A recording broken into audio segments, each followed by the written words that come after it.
नमस्कार friends. Election का समय चल रहा है। 19 अप्रैल को फेज 1 फिनिश हुआ। आज 26 अप्रैल फेज 2 फिनिश हुआ और ये एक महीने में और बाकी के फेजेस भी 1 बाय 1 फिनिश हो जाएंगे। तो ये फेजेस में हम एज अ ट्रेडर और एज अ इन्वेस्टर हमारे दिमाग में क्या चल रहा है, मार्केट ऊपर जाएगा कि नहीं जाएगा, है ना, कौन सा सेक्टर चलेगा। सो इसको एनालाइज करने के लिए इलेक्शंस के आजू बाजू मार्केट कैसे बिहेव करते हैं, इलेक्शंस होने के बाद मार्केट में क्या बिहेवियर आता है, क्या चेंजेस आता है। सो ये एनालाइज करने के लिए मैंने एक सेंसेक्स पे एक अच्छा सा चार्ट पे कुछ एनालिसिस प्रिपेयर किया है, तो वो हम फटाफट से देखते हैं। ऑलराइट, सो ये जो आपके सामने दिखाई दे रहा है ये है सेंसेक्स का चार्ट। ऑलराइट, और यहाँ पे हमने वर्टिकल लाइंस पे जहाँ जहाँ गवर्नमेंट चेंज हुआ वहाँ वहाँ से मैंने प्लॉटिंग किया है और हम ये एनालाइज अभी करेंगे कि नया गवर्नमेंट आने के बाद मार्केट में क्या फर्क पड़ा है। ऑलराइट, हमारे पास ये डेटा है 1980 से। So January 1980 Indira Gandhi government I think second time वो इलेक्ट हुई as a prime minister. Alright, 14 जनवरी 1980 और उनके टर्म में मार्केट जो था, सेंसेक्स जो था, केवल 122 पॉइंट पे था और वहां से लेकर के अक्टूबर 1984, सो ऑलमोस्ट 4 साल इंदिरा गांधी गवर्नमेंट ने 120 से लेकर के 260 तक मार्केट लेकर के गया। सो ऑलमोस्ट डबल कर दिया मार्केट ने। अभी राजीव गांधी जी के अपॉइंट होने के बाद मार्केट में क्या फर्क आया, अक्टूबर 1984 से लेकर के मार्केट में बहुत बड़ा उछाल आया। 1984 यहाँ पे इंडस्ट्रियल रेवोल्यूशन आया था। ऑलराइट, और फिर थोड़ा थोड़ा करेक्शन आने के बाद वापस अराउंड 1988 से लेकर के 1989 1990 तक मार्केट ओवरऑल ऊपर ही रहा।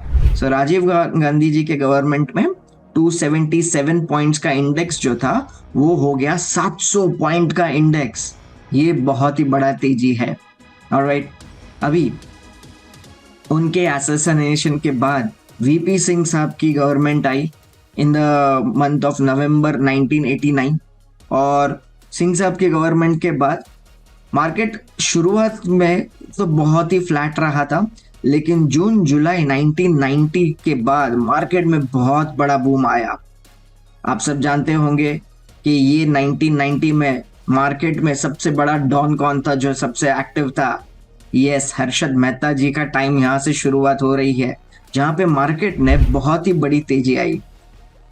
नवंबर 1990 में चंद्रशेखर जी की गवर्नमेंट आई जिन्होंने कुछ नवंबर 1990 से जून 1991, सो ऑलमोस्ट एक साल भी नहीं कह सकते हम लोग, एक साल से कम उनका टर्म था और मार्केट एक्चुअली फ्लैट ही रहा था। पीवी नरसिम्हा राव जी जो थे वो बहुत ही बड़े स्ट्रॉन्ग प्राइम मिनिस्टर निकल के आए। जून 1991 से उन्होंने टर्म संभाली, 1300 के लेवल था सेंसेक्स का और उसके बाद 1992 में बहुत ही बड़ा उछाल आया और 4500 तक मार्केट लेकर के गया सेंसेक्स। फिर ओवरऑल वापस थोड़ी सी स्लो डाउन आ गया मार्केट में और 1994 पे आईटी सेक्टर जो था वो एकदम से जोर पकड़ना शुरू हो गया। आप सबको याद होगा, हम सब ने विंडोज 1994 जब लॉन्च हुआ तब से कंप्यूटर चलाना सीखा, राइट। 1995 से 1996 1997 PV Narasimha Rao ji was very stable government और फाइनली मई 1996, सो ऑलमोस्ट 5 साल उनकी टर्म हुई खत्म और फिर बने हमारे Atal Bihari Vajpayee ji as a prime minister of India for the first time.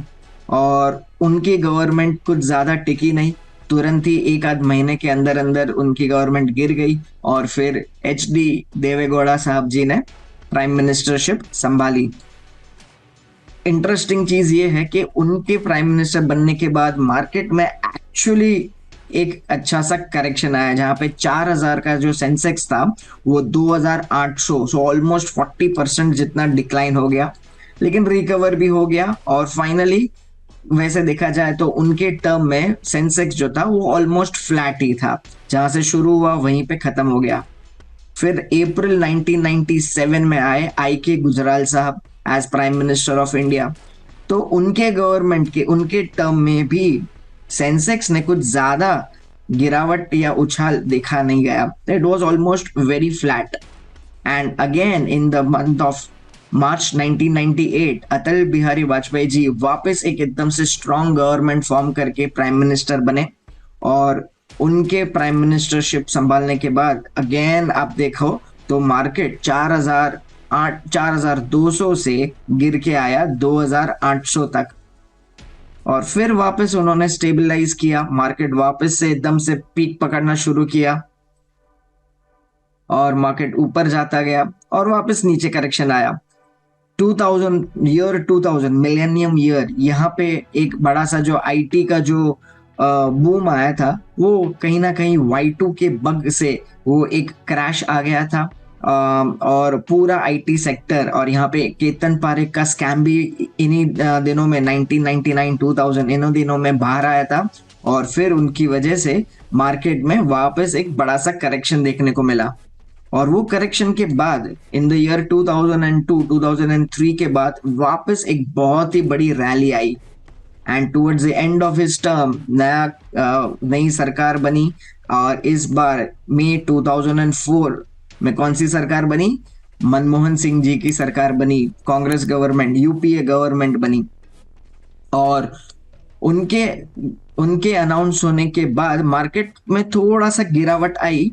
लेकिन जब उन्होंने शपथ ली और उन्होंने टर्म शुरुआत की तब से लेकर के आप देख रहे हो सेंसेक्स में 4800 से लेकर के मार्केट वन साइड एकदम से ऊपर जाता ही गया। इन द ईयर 2008 इतनी बड़ी रैली के बाद वर्ल्ड मार्केट में फाइनेंशियल क्राइसिस आई और उनके चक्कर में सारे जो फाइनेंशियल मार्केट के जो इंडेक्स थे वो सारे क्रैश हो गए। हमारा भी क्रैश हुआ और उसके बाद 2009 से लेकर के फिर से संभल गया और उसके बाद तो तकरीबन फ्लैट ही था। और 2014 तक आप अगर देखो तो मनमोहन सिंह जी के गवर्नमेंट में शुरुआत की 5000 के लेवल से अप्रोक्सीमेटली और खत्म हुआ 25,000 लेवल। सो ये एक बहुत ही बड़ी तेजी मार्केट में ये 10 सालों में देखने को मिली मनमोहन सिंह जी के गवर्नमेंट में। और मई 2014 कौन सा आया गवर्नमेंट? बीजेपी, नरेंद्र मोदी जी आए as prime minister of India.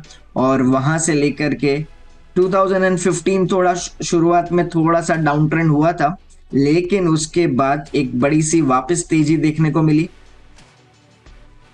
और मई 2019 में वो वापस इलेक्ट होकर के आए और वहीं से मार्केट और ऊपर गया। लेकिन 2020 में कोरोना वायरस कोविड-19 की वजह से वापस पूरे मार्केट में बहुत ही एक रुकावट आ गई और एकदम से क्रैश हो गया। लेकिन सब ठीक हो गया, 1-2 महीने के अंदर, 1 आध साल के अंदर अंदर कुछ लगा। और फिर क्रैश होने के बाद वन साइड अगर आप देखो तो 25,000 से लेकर के सेंसेक्स जो है आज 73,000 पे बैठा है। सो माय फ्रेंड्स, आप देखो नरेंद्र मोदी जी हो, मनमोहन सिंह जी हो या कोई भी गवर्नमेंट हो, हमारे मार्केट ने कंसिस्टेंटली एक एकदम से अप ट्रेंड का ग्राफ पकड़ा हुआ है and we are still growing. Alright, so अभी इस साल 2024 में कोई भी गवर्नमेंट हो, हम एक्सपेक्ट क्या कर सकते हैं कि जो भी गवर्नमेंट आए, India is already on a path of developing. So as a investor हमको डरने की जरूरत नहीं है।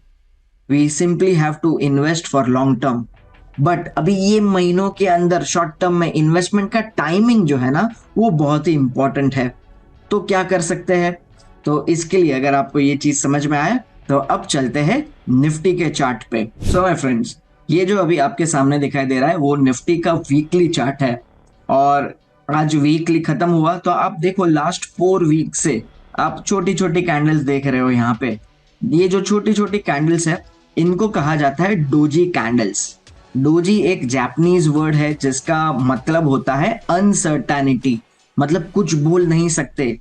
अभी ये जब डोजी टाइप ऑफ कैंडल्स एक रैली के बाद ऊपर की साइड आती है, सो देयर आर चांसेस कि मार्केट नीचे जा सकता है या फिर साइडवेज रह सकता है। सो हमको इसका मतलब क्या हुआ, ये डोजी जो है इसका रूल्स क्या होते हैं? रूल्स यही होता है कि अगर डोजी बनने के बाद अगर रेंज के नीचे जाता है तो we can expect market to remain down, और अगर रेंज के ऊपर जाता है तो we will expect market to remain bullish. So basically doji जब आती है मार्केट में तो एज अ ट्रेडर या एज अ इन्वेस्टर हमको वेट करना पड़ेगा ये रेंज के बाहर, ऊपर या नीचे जो भी बाजू आए, फिर वो डायरेक्शन को हमको फॉलो करना है। लेकिन चांसेस कहाँ क्या ज्यादा है, तो ऊपर जाने के चांसेस है कि नीचे जाने के चांसेस ज्यादा है? तो वो देखने के लिए हम लोग मोमेंटम इंडिकेटर देखेंगे। मोमेंटम इंडिकेटर आप पता है आरएसआई, जो बहुत ही वेल यूज्ड, बहुत सारे ट्रेडर्स और इन्वेस्टर्स जो है वो आरएसआई यूज करते हैं। सिंपल वर्ड्स में आरएसआई एक मोमेंटम, एक स्पीडोमीटर है, मतलब गाड़ी की तेजी कितनी है ये देखने के लिए आरएसआई यूज करते हैं। सो आरएसआई का जनरल एक थंब रूल पकड़ते हैं कि अगर आरएसआई 60 के ऊपर है मतलब स्पीड बहुत अच्छी है, bullish are in control, bulls are in control of that particular stock और इंडेक्स। ओके, और अगर आरएसआई की स्पीड 40 के नीचे अगर है तो bears are in control of the index, मतलब मार्केट बेयरिश है। सो एज ऑफ नाउ आप देख रहे हो नवंबर से लेकर के जब मार्केट ने ये बुलिश ट्रेंड पकड़ी थी, आरएसआई कंटिन्यूअसली 60 के ऊपर ही है। तो इसका मतलब क्या, गाड़ी एक एकदम से क्रूज हो रही है स्टेडी स्पीड में। सो कोई प्रॉब्लम नहीं है। ऑलराइट, अभी इसको कंफर्म करने के लिए एक बार हम मंथली चार्ट भी देख लेते हैं। मंथली चार्ट पे भी आप देखो तो 1 2 3 4 महीनों से यहाँ पे डोजी है, लेकिन आरएसआई जो है वो वेल अबाउ 60 है और उसका जो स्लोप जो है ना वो भी अपवर्ड्स है, मतलब स्पीड, बुलिश स्पीड जो है वो अभी भी बढ़ रही है।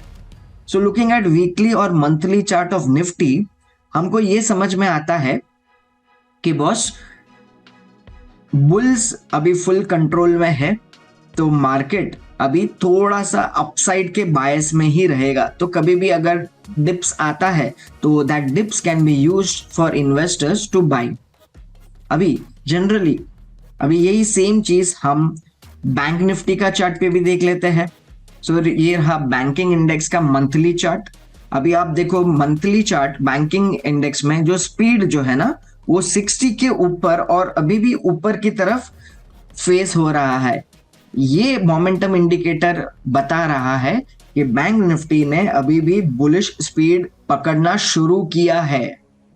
ऑलराइट, निफ्टी का स्पीड थोड़ा स्लो डाउन हो चुका है, लेकिन ये तो स्पीड अभी भी पकड़ रहा है अपसाइड में। सो बैंक निफ्टी का मंथली चार्ट जो है ना वो एकदम से बुलिश है। वीकली चार्ट देख लेते हैं। वीकली चार्ट में यस आप यहाँ पे देख सकते हो कि जब यहाँ से गैप अप हुआ था, ये गैप एरिया था, वो गैप एरिया से लेकर के सपोर्ट लेकर के मार्केट बैंक निफ्टी का इंडेक्स जो है वो पॉजिटिव ही रहा है। ऑलराइट, सो ये जो गैप एरिया का लेवल जो है विच इज दिस लेवल, ये जो लेवल है अराउंड 44-45,000 का लेवल है, which is very good support for bank Nifty.